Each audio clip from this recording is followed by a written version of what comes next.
Welcome to Every Step podcast. I'm Krystyna Weston. And I'm Judith Beck. Every Step is the podcast where career and life meet. With a new guest every episode, we explore the gutsy issues affecting everyone in the workplace. Today we are joined by Dr Kirstin Ferguson, where we explore the head and heart of modern leadership. Welcome, Kirstin. It is so great to have you here, and congratulations on your new book. And, Krystyna and I both took your survey, and we can't wait to hear the results. I hope we did all right. So do you want to just take us through what the results were? How good of leaders are we? Well, I can't say that. Only the people you lead can talk about what kind of a leader you are. But we're jumping straight into it. So for anyone listening, go on headheartleader.com and you can get your own report as well, totally free. But it was fascinating to compare both of you, Krystyna and Judith, because you have very similar strengths. And obviously, this is a report that looks at the 8 attributes of a modern leader, which I go through in the book. And I was really fascinated, but not all that surprised to see that curiosity was almost off the scale for both of you. You are clearly both curious leaders. And, as we know, curiosity is just so important for any leader. And it's not just being curious about some things, but really about anything. And you clearly are, all over that. The other thing I was really interested to see with both of you was courage. So I'm keen to hear from you both. What's that all about? And that's obviously having the courage to speak up for what you believe in, even in the face of pressure not to do so. It's unusual to see both people, anyone with such high scores in courage. What do you think that reflects? Oh, well, you know what? I think probably, hey, we're both Aquarians. That has something to do with it. But I personally, and Krystyna can give her answer, but from my point of view, I think courage came from my upbringing and from my, my mother and my grandmother saying you can be whoever you want to be and you can do whatever you want to do and don't put barriers in front of you. And so I've never gone into any company that I started, and I've started a few of them. I didn't think about what the ramifications were going to be. It was more like, I can do it. Why not? I'm just going to do it. And I'm passionate about it and I'm going to go forward. But I had great role models. And that is really important. If you've got people in your corner who are telling you can do things and giving you encouragement, then you're probably going to be more courageous to strap on those skis and go down the hill. What about you, Krystyna? I think courage is multifaceted.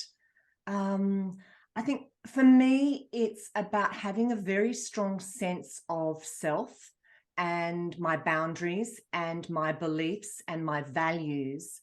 And when those are in play, you are far more likely to speak up for what is true and right for you. And as I've grown as a person, because it wasn't always that way for me, as I've grown more confident and more comfortable in my own skin, I have had the courage to speak up, or the courage to do what is right, the courage to make decisions that are aligned to my values and the values of the community that I lead. But it wasn't always that way when I've been insecure, and there've been many times in my career where I felt very, very insecure. I've sat quietly. I didn't speak up. I was more afraid of making waves or not getting ahead. And my sense is the world has changed around that. It was okay to sit in your box, be quiet, do as you're told. But I believe the modern leader actually needs to have that strong sense of self and the awareness of what the values are of their community and the community that they serve. And that's coming up as a really big theme for me. Yeah, well, clearly you're both able to speak up for what you believe in. And, you touched on it. If you're leading teams, we obviously if we can show courage as a leader, we encourage others to be able to speak up. And you touched on that, Judith, around role models. I do think People tend to think, though, don't you think, that courage, is often these big courageous acts we see on the front page of the newspaper, whistleblowers blowing the lid on, a whole corporation doing the wrong thing, whereas courage is really the everyday acts that we do, where it might be saying yes to a stretch assignment, we don't think we can take on, or to a promotion, even when your imposter syndrome voice is telling you, there's no way you can do it. All of those are examples of courage. Or to say you don't agree. I don't agree with that. Or challenging a colleague, challenging someone whose behaviour doesn't meet your values, whatever it might be. But it certainly doesn't need to be these sort of heroic, courageous actions that we see. So going back to your reports, I was going to ask, now where is it, Krystyna, wisdom. You seem to be quite strong in wisdom, and that's really being able to assess what's known and unknown, weighing up risk and reward. So you might search for data and evidence before you think about your best path forward. Is that something that resonates with you? Yes, I guess I ask people for opinions as well. So I seek out alternative perspectives.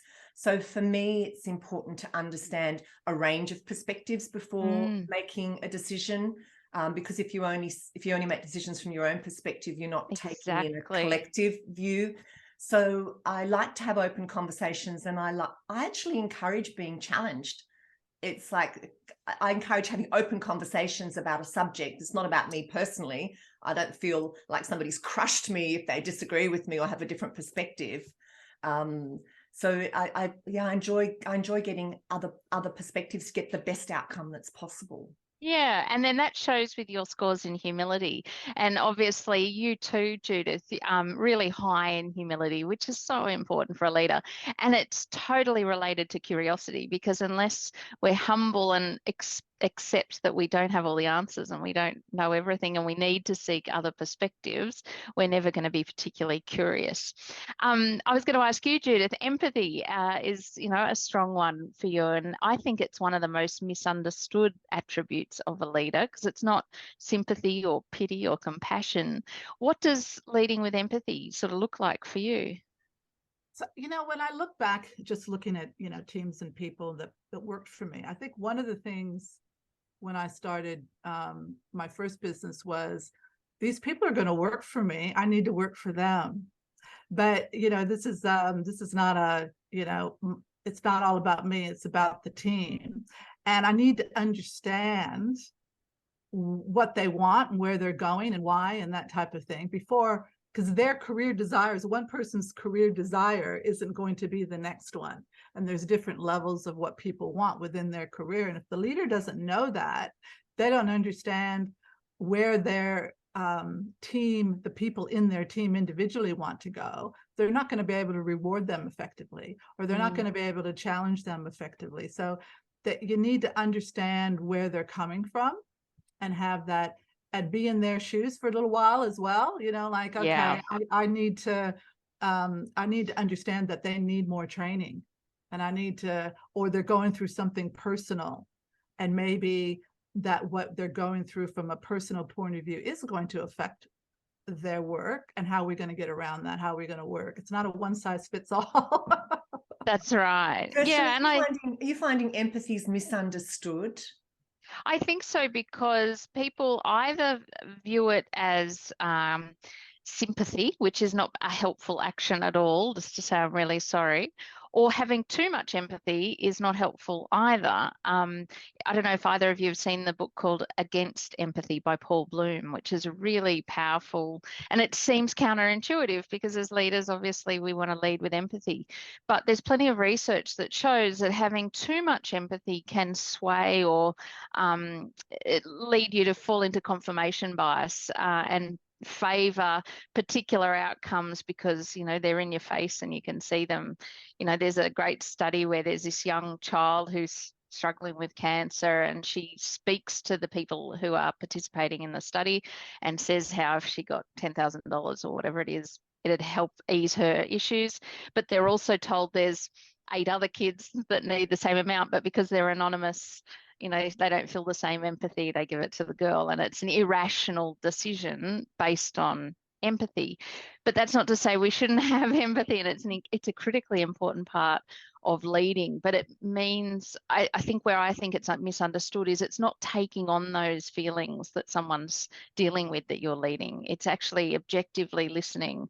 And I tie diversity into that because, you know, it is also about standing in the shoes and actively standing in the shoes of people quite different to yourself, and knowing that you need to do that requires you to lead with empathy and to appreciate that not everyone has the same lived experience as you do.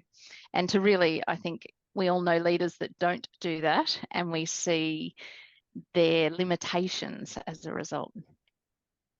Yeah, the part of it is also the aspect of humanizing issues. And often leaders make decisions and they look at the bottom line and it's just about the numbers, or it's just about getting to a goal or meeting a KPI. But I think what we're talking about a little bit here too is that humanize the decision, or humanize what's going on, which leads to a level of an inquiry around, well, how is this going to impact other parts of the community? How is it going to impact those people that are from diverse backgrounds or, you know, other backgrounds?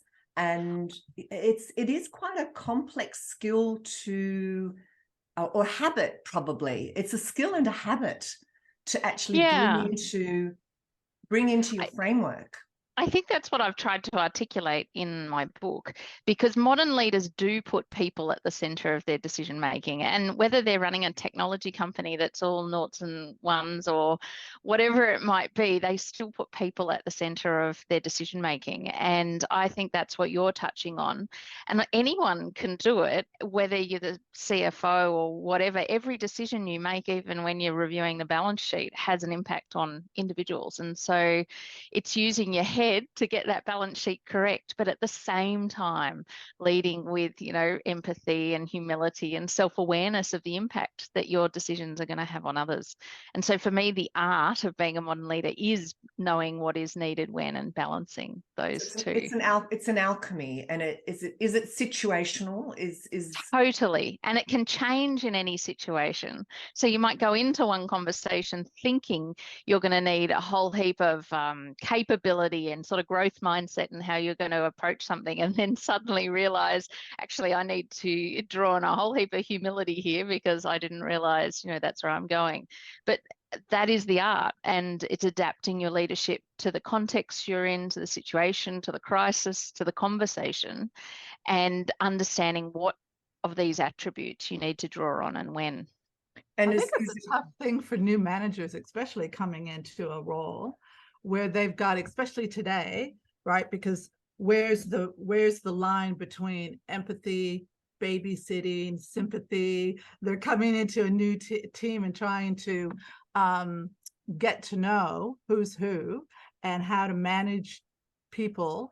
It's a tough environment that they're going into now, and that training, I mean, I think I would say to managers also, don't beat yourself up if you don't get it right every single time, but it's really important to learn from people who do understand that way of modern leadership and get help and ask, you know, and bounce things off of people more experienced as well, because someone going into a new environment that has to lead a new team and they think, well, I'm pretty empathetic, but they think, but they may not be.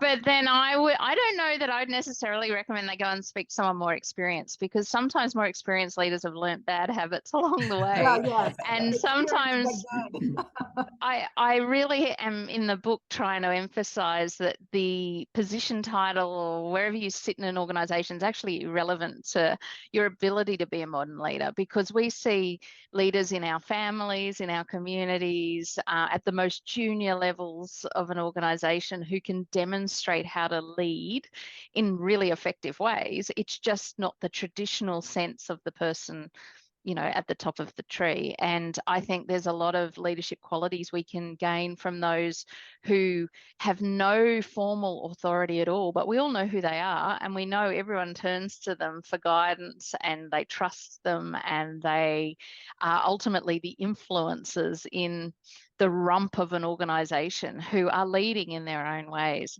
So for new managers, I think it's terrifying enough, obviously, having to learn a new skill. But I do think that a lot of people have the qualities that are needed. They just haven't ever been encouraged to integrate the leadership they already have at home with their kids and whoever, and bring that to work as well.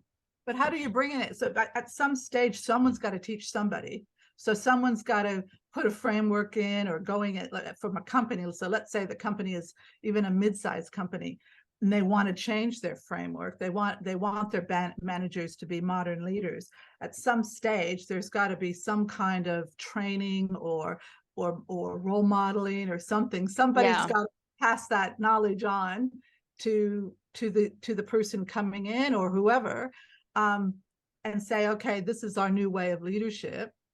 It doesn't just happen. How do you infiltrate that into a business? Well, that's the culture, isn't it?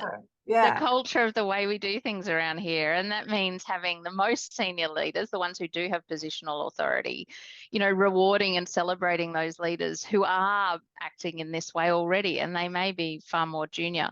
But if you look at Microsoft, they've introduced model coach care. That's their framework, and it's very much around these ideas. And they're an organization of 100,000 people and have been able to change the way they reward and celebrate leaders and what they look for in new leaders who are being moved through the organization. And that's come from Satya Nadella, who openly says that leading with empathy is probably one of his most important attributes. So I do think it's a combination of positional and non-positional leaders, but the most important thing will be acknowledging, as you said, you are going to make mistakes. It's not if, but when, and it'll probably happen on a daily basis. And that's when you need psychological safety around your culture, so that that's okay. That's not going to be an issue. You're not going to lose your job. It's just part of learning. And do you think that there's sort of this view that if you're a heart-led leader, that you're not you don't hold people accountable, or you don't, but you still can be a heart-led leader and still be demanding what needs to be, not when I say demanding, you need to be accountable, and we still want to produce a good result. Is there a sort of a view that if you're heart-led, you're too weak? I think there is. And I think in some cases that's true. And I also think in some cases, if you're all head, you might be technically brilliant, but you're not going to be particularly effective as a leader. And that is why the whole idea of head and heart and modern leadership is having both. And I know of plenty of wonderful heart-based leaders that are the kindest people in the world, but it's frustrating to work with them because they don't hold people to account, or they're not as interested. Can't make decisions quickly. They can't make decisions, or they're not as interested in the bottom line, which ultimately is really important if you're trying to keep the doors open of a business. Likewise, probably more obvious are the leaders who are just head-based that don't really care about people or the impact on people. Neither is a good option. And so, I'm really advocating that you must have both. You just simply can't ignore one or the other. And that is, the big message for all leaders. And the people I work with, I do some executive coaching, and they're often very senior, technically brilliant industry leaders, but they can't lead people because they've never focused on their heart-based attributes. But they've got them because you talk to them about their family life or what they do outside of work, and there's endless buckets of empathy there. They've just never felt comfortable or vulnerable enough to be able to bring that to work. Yeah, and I think that's a word that's coming up a lot of recent times, is that piece about being okay with vulnerability, okay to get it wrong, okay to admit you don't know, okay to ask for help.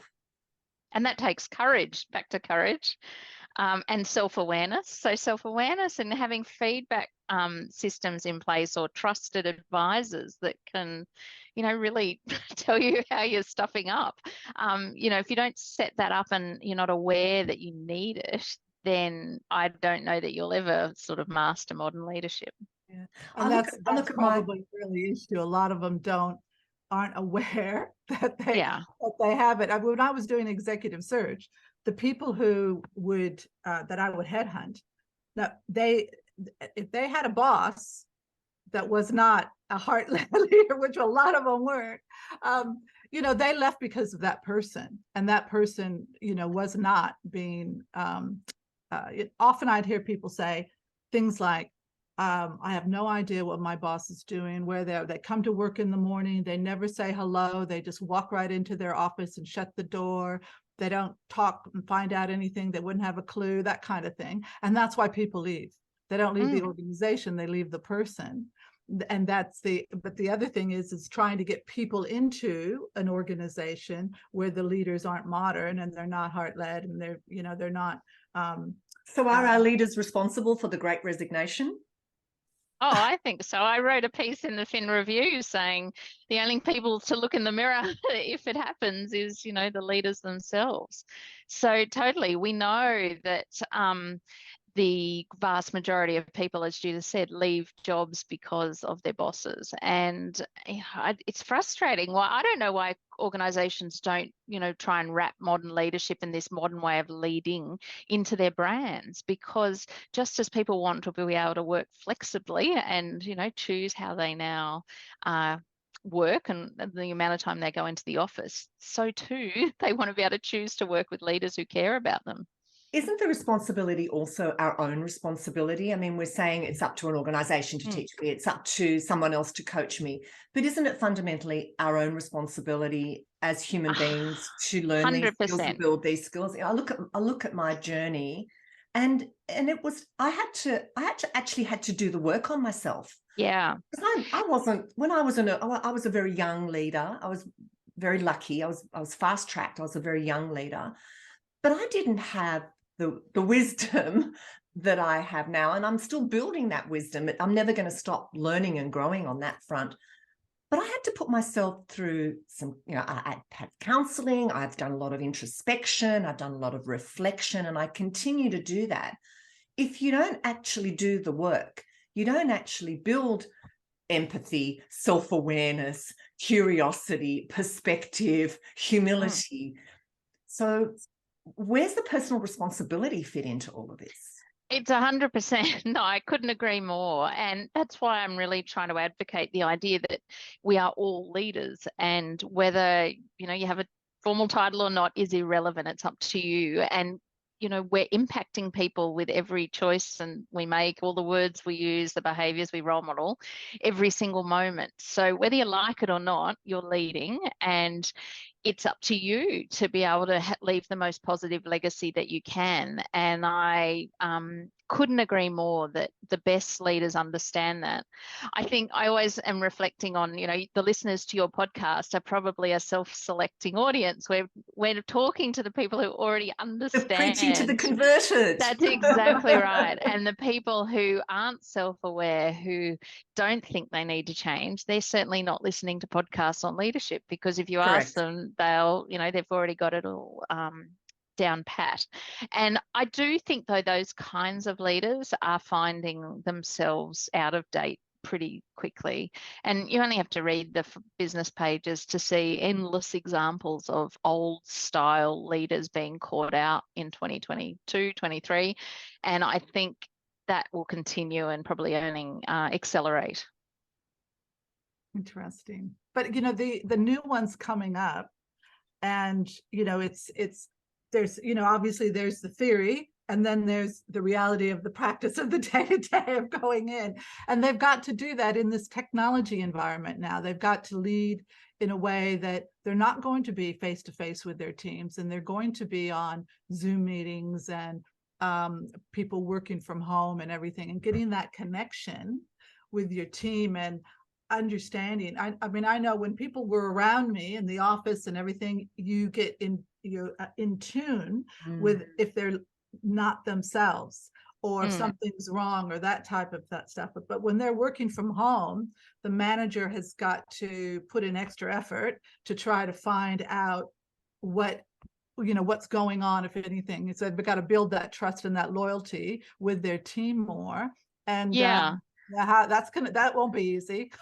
No, in fact, I devote the last section of the book, part 4, to leading, modern leadership in this different environment we now lead in remotely. I'm much more of an optimist, though. I do think it's possible. And I think, as you said, we've got to put more effort in and to be on the platforms where people are chatting and collaborating. And it means rethinking that synchronous meetings are perhaps no longer necessary, or not necessary for the vast majority of cases. And you might be using Trello boards and, all these things that are now out there. And as uncomfortable as it might be, I know I find them uncomfortable because I'm not used to them.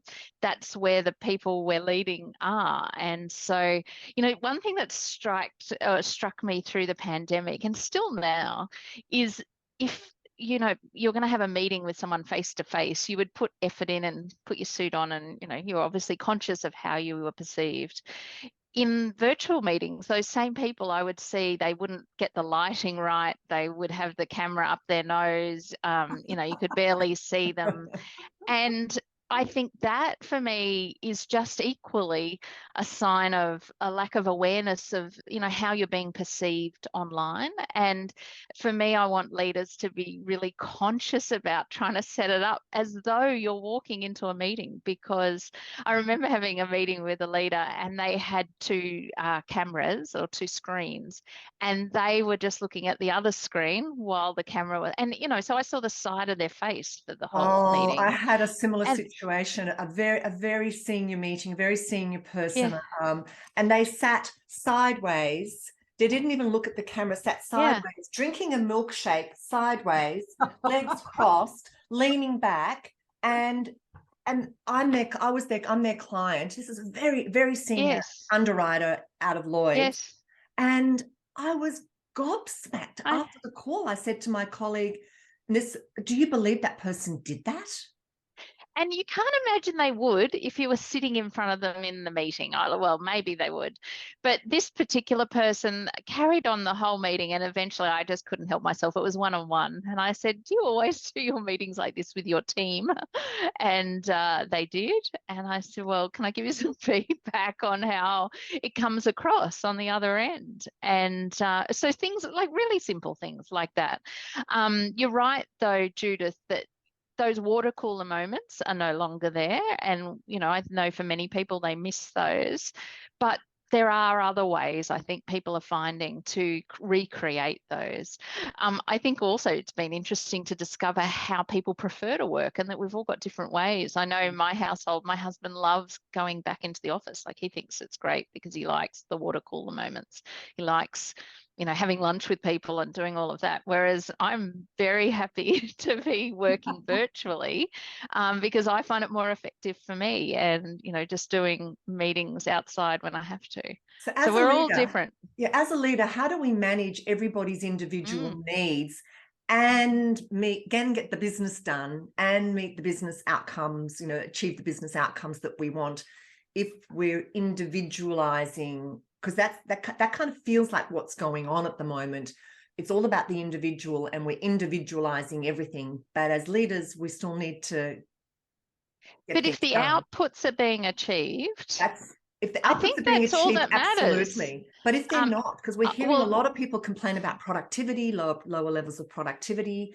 How do we balance that? Because we're talking about being heart and head leaders, because this is at the heart of the conversation. Oh, totally. And it's the alchemy of the two, and knowing when to pull what lever, when to actually stand tall and say, actually, no, we need to rewrite the rules. Yeah. And when to actually go, oh, look, I'm so sorry that happened. How can we support you? I think for modern leaders, they'll know that this is not necessarily a decision solely for them. I would get the team together and go, here's what we all agreed and committed to.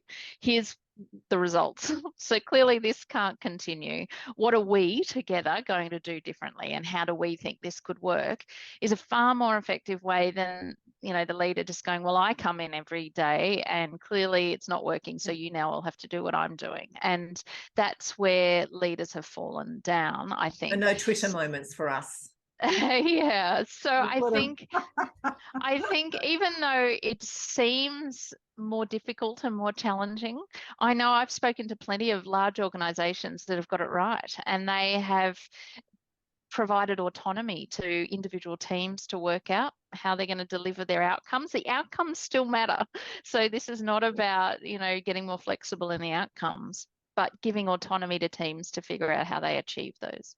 I think that's spot on. The thing is that you have a business to run and you need to have the outcomes there. And if you don't bring the team in to make the rules of engagement, like this is what we need to do, or even if something, let's say, okay, we're all working from home and it didn't work and it's not working, figures are going down. It's getting them back in again and go, it's not working. The figures are down. We need to rethink how we're going to do this and how we're going to work. Maybe it's the hybrid, or maybe it's, the customers are complaining because no one's in the office. I can't get anybody. Whatever it is, everybody needs to have buy-in to that solution. Otherwise, it would be very hard to take the team forward if they're not all in agreement about what's going to do. But smaller businesses and mid-sized businesses, I mean, at the end of the day, the owner, the managing director, they're responsible and they probably got their livelihood on the line, and they have got to have that courage to be able to say, this is just not going to work for the business. Yeah. And we need people in here from X to X, if that's what their model requires. We need them in there, but maybe we can be flexible on other things. Maybe we can do.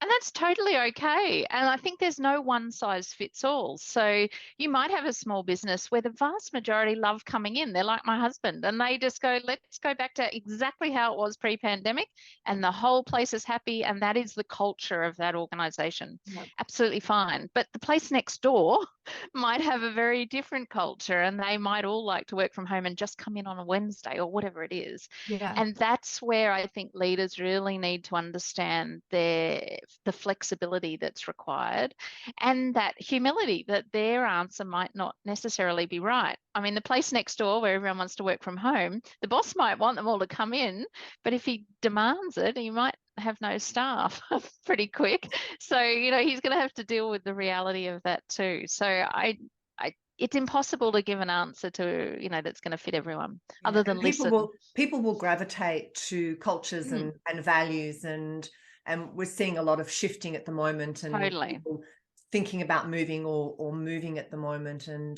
And I wonder how much more important it's going to be for the leader to be loud and proud about what's important to them, so that people can come and work in organizations that are aligned to how they want to work and their values and what's important to them.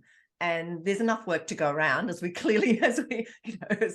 know, but there's going to be a bit of shifting around. There's just a realignment. So the place where it has 100% people coming in every day, they're going to attract other people that love that, which is terrific. You'll have a wonderful, happy workplace of people all in there 5 days a week. I wouldn't want to go and work there because that's not for me, but that's okay, because I would go and find somewhere that, it fits my needs. So I don't think it's anything to be scared about. And I thought the headlines during sort of this year, during 2022, that we're all, hybrid's going to destroy workplaces and things, is very overstated, because it'll only work in those places where employees and the culture calls for it.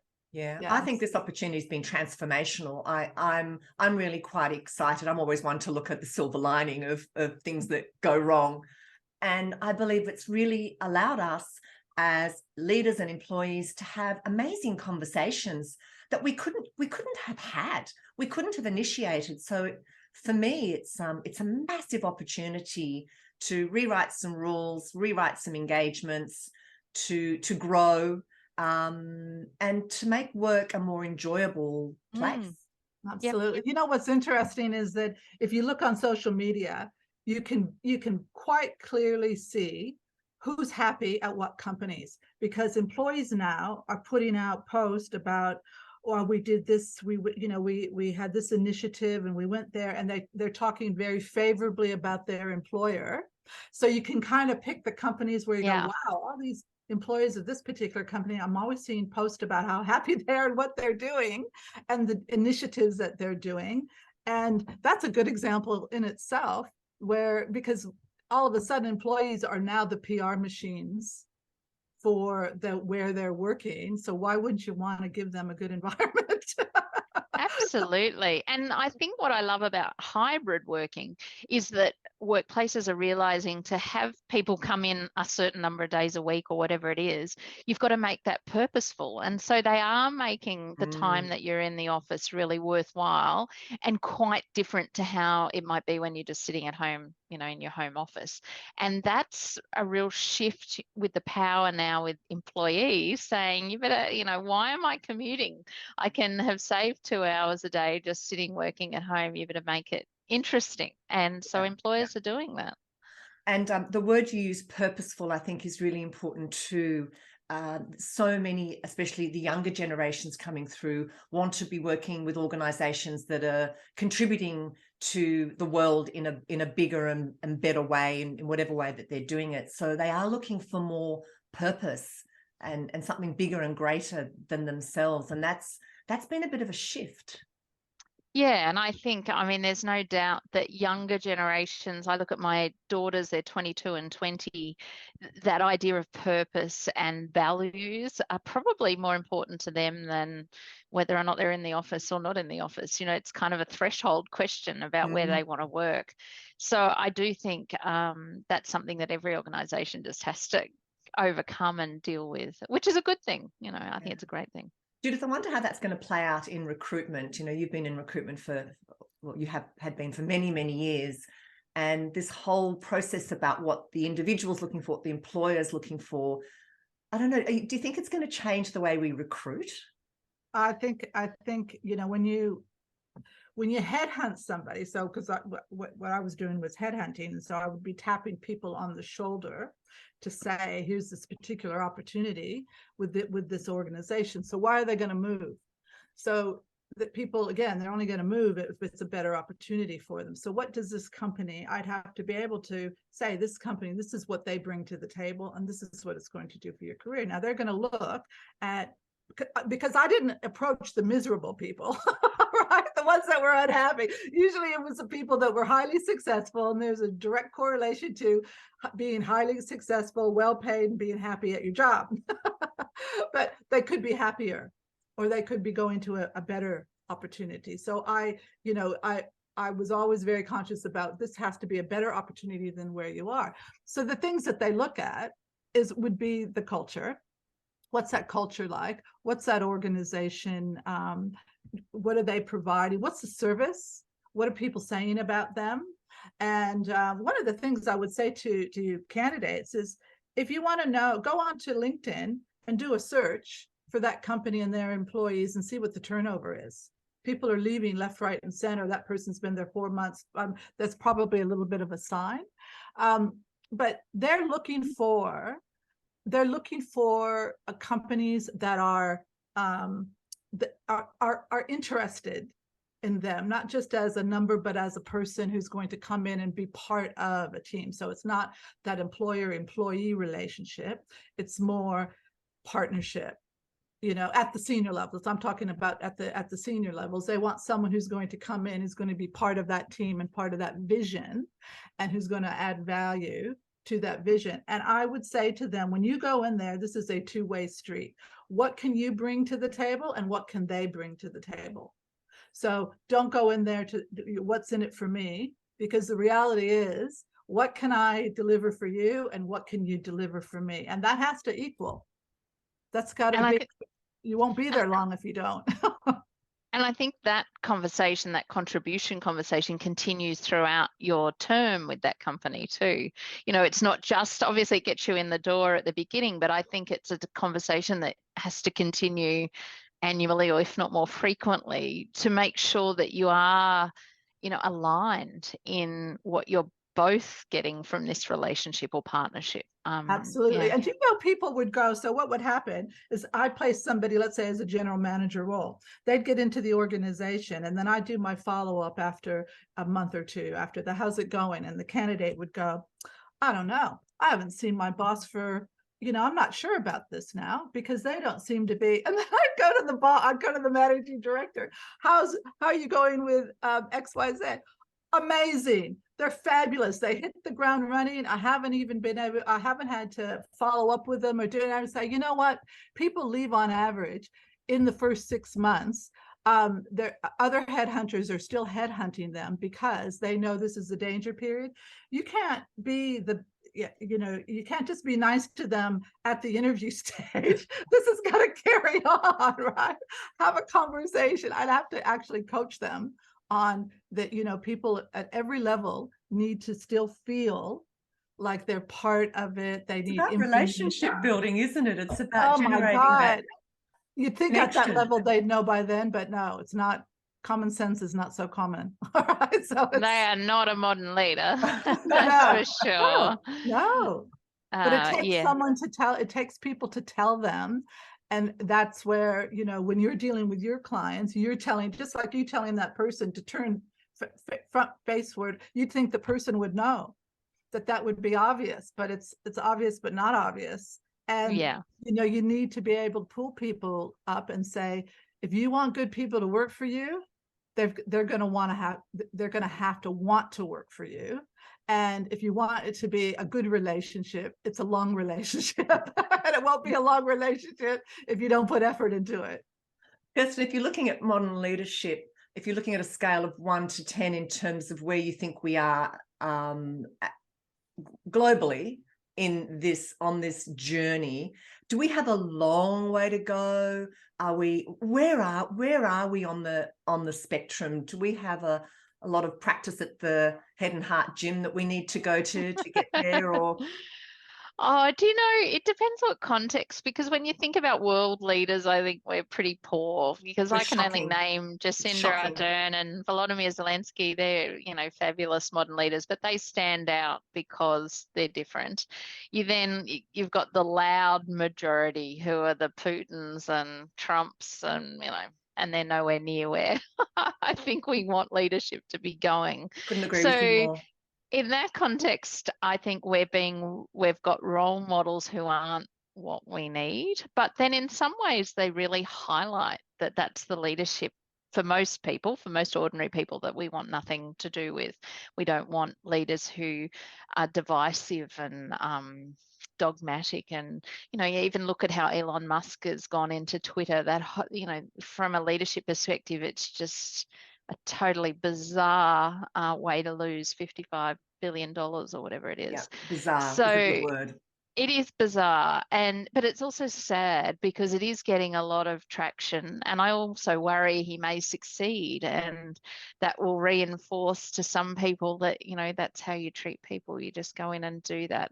But I think, putting aside the high profile disastrous examples, I do think that there's a large majority of people who understand that the leadership they might have experienced growing up at work with someone in an office who had their door shut, that basically, you spoke when you were spoken to and you just went and did your work, that's no longer a feasible way of leading. And I think we're probably in a bit of a transition with those kind of leaders still around, and you're still a little bit tentative to be vulnerable at work around them. But most people are realizing that to succeed, those leaders who are at the very height of corporates anyway, are generally now those that can lead with their head and their heart. Or boards. Certainly I know the boards that I'm on and have been on for many years, we recognize that in the long term, it's going to cause far more challenges if you recruit the technically brilliant person,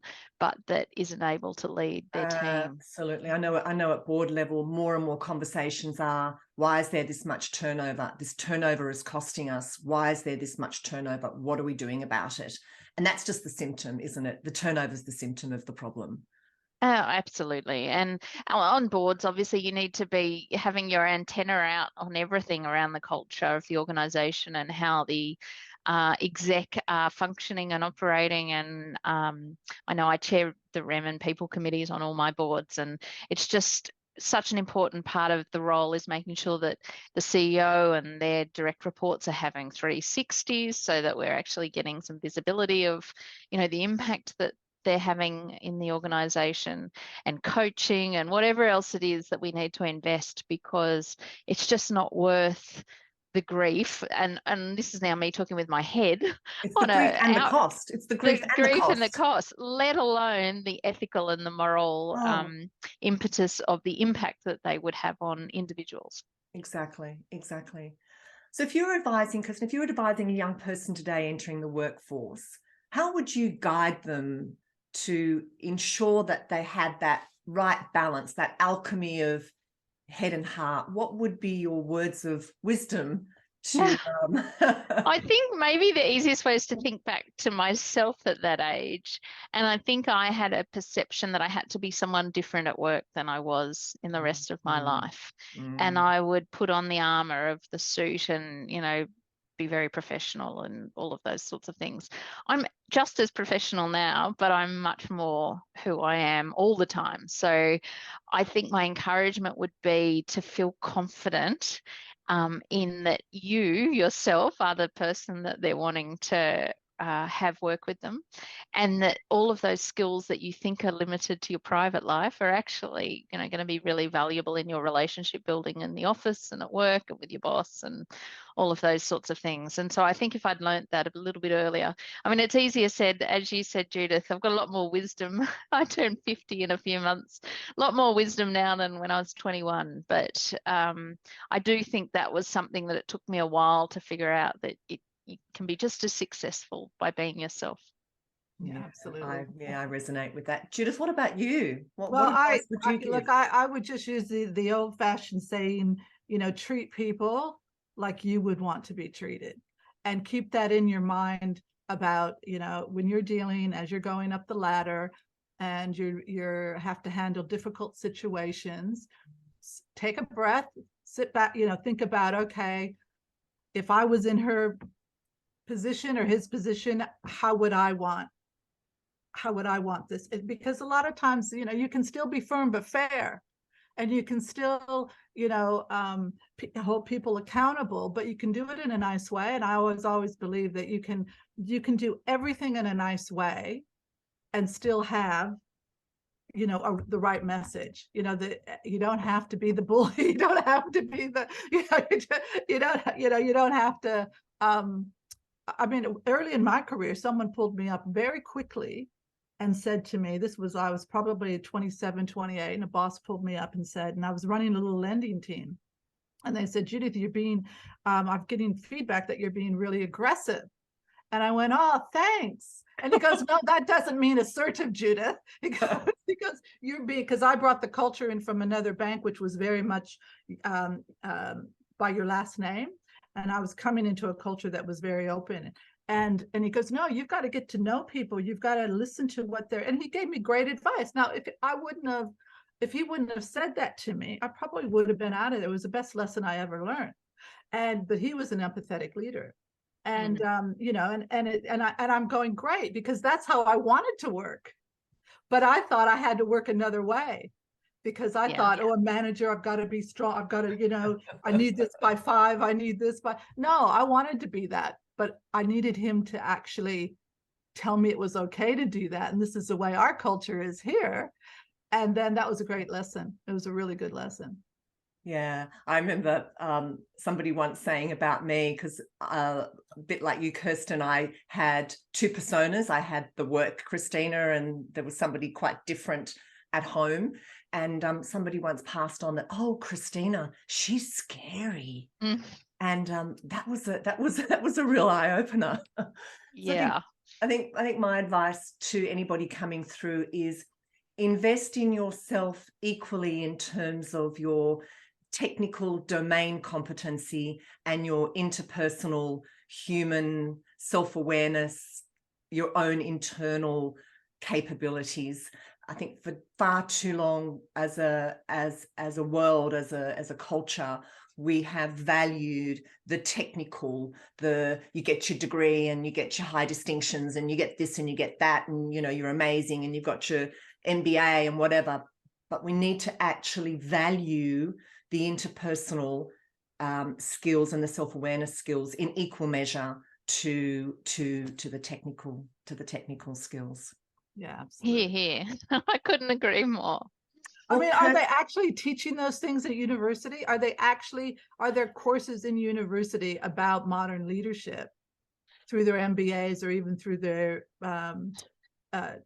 grad programs? Are they doing any of that? Because that would be There you go, new business. I can't answer that. I'm sure EQ and things like that have its place, but not nearly to the same quantity. It wouldn't be an equal balance. I'm quite sure of that. And that's what we need to see. But we also need to have children learning what it means to be a leader, much earlier at school and in high school, beyond just the position of the school captain, which is, Exactly, one person. yeah. But in fact, all students are leading in different ways, whether with their siblings or in their sports teams and, all of that. So I think there's a lot more we can do to include this idea throughout our community. Absolutely. And the more we talk about it, the more we include these conversations in our community. Kirstin, thank you so much for joining us. It's been an absolute delight. We all look forward to reading your book. And thank you so much. Thank you for having me. It was absolutely, I love the conversation. Thanks. For more information about Every Step and our guests, head to everysteppodcast.com. To be notified of new podcasts, please subscribe via your favourite listening platform. And of course, follow us on social media and direct message us to share your ideas about guests or topics.